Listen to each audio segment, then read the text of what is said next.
আজ আমাদের অবস্থান বিক্ষোভের 934তম দিন।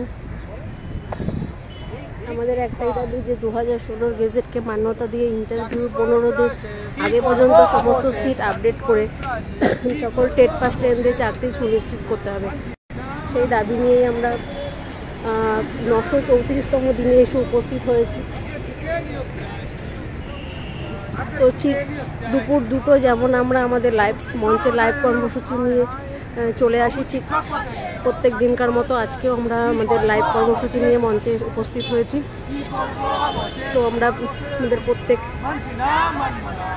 সহযোদ্ধা যারা বিভিন্ন জেলা থেকে এসে মঞ্চে উপস্থিত হয়েছে তাদের দাবির কথাটা আমরা শুনব এবং তাদের যে এই দীর্ঘ 11 বছরের যে যন্ত্রণা, সেই যন্ত্রণার কথাও তারা তাদের বাইটের মাধ্যমে তুলে ধরবে।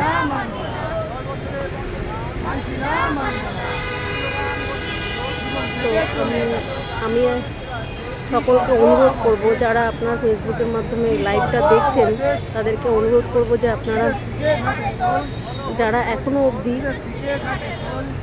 একদিনও মঞ্চে এসে উপস্থিত হননি বা যারা হয়তো খুবই কম আসেন তাদেরকে বলবো আপনারা আপনাদের মঞ্চে এসে আপনাদের দাবি তুলে ধরুন।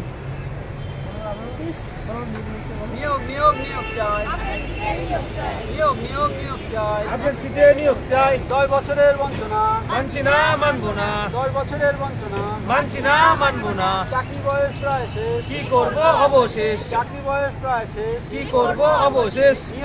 নিয়োগ চাই। আপডেট সিটে নিয়োগ চাই। কিছু বলতে পারো? বলো। হ্যাঁ বলো। আজকে আমাদের অবস্থান ধর্ণা মঞ্চের 934তম দিন। মানবিক মুখ্যমন্ত্রীর কাছে আমাদের একটি আবেদন, যেন ইন্টারভিউয়ের 15 দিন আগে যেন সমস্ত সিট আপডেট করে টেট প্লাস ট্রেনের জন্য একটা সুযোগ দেওয়া হয়। ঠিক আছে।